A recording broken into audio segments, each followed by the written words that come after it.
रहते हैं, उनके लिए परमात्मा बताते हैं, अगम निगम को खोज ले, बुद्धि विवेक विचारे, उदय अस्त का राज मिले, तो बिन नाम बिगारे।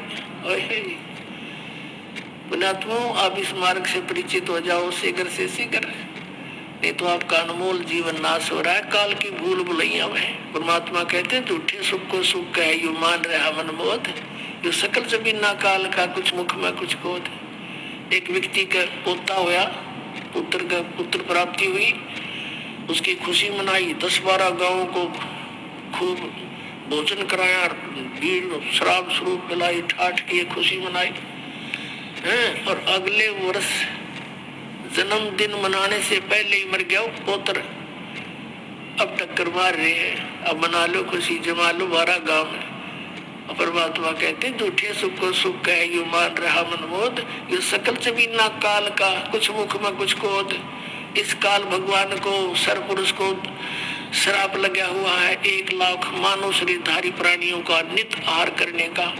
ये जिस कारण से अपने तीनों पुत्रों रजगुण ब्रह्मा सतगुण विष्णु तम गुण शिव जी से ये सखी थी, ये अपनी फसल ये बवा रखी है, इसने संभाल रखी है, सारी व्यवस्था इनके हवाले कर रखी है, इन्हीं से करवा रहा है। ब्रह्मा जी के रजोगुण से हम यहाँ पर संतान उत्पत्ति करते हैं। जैसे मिर्च का छोंक लगा जीव के बस का नहीं, वो छींक ना आवे, तो ऐसा प्रेशर है यहाँ सभी प्राणियों पर संतान उत्पत्ति करने का, फिर यहाँ के राजपाट सब ठाट करने का, व्यवस्था करने का, उस गुण के कारण दबाव है।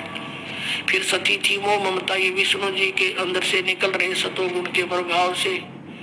फिर ये संहार करने वाला तो ये शंकर भगवान है ही। तमोगुण के कारण हम आपस में लठ बजा दे, एक दूसरे को मार डालने, कत्लेआम कर देते हैं, राजा लोग एक दूसरे पर लड़ाई कर नाश कर डालते हैं। तो ये सारा बूचड़ खाना इस काल ने बनवा रखा है। यहाँ पे अपने स्वार्थ के लिए 1 लाख नित खाता है, 1.25 लाख जीव उत्पन्न करता है मनुष्य डेली। इसका ये रूटीन है, इसका ऐसा नियम है। तो इससे हम बच सकते हैं कबीर परमेश्वर की शरण में आने के बाद। फिर इसकी फर्द से हम बाहर हो जाते हैं, इसकी रेंज से बाहर हो जाते हैं। फिर ये उन भक्तों के निकट नहीं आ सकता जो कबीर परमेश्वर की शरण में इस दास के माध्यम से आ जाते हैं और मर्यादा में रहते हैं।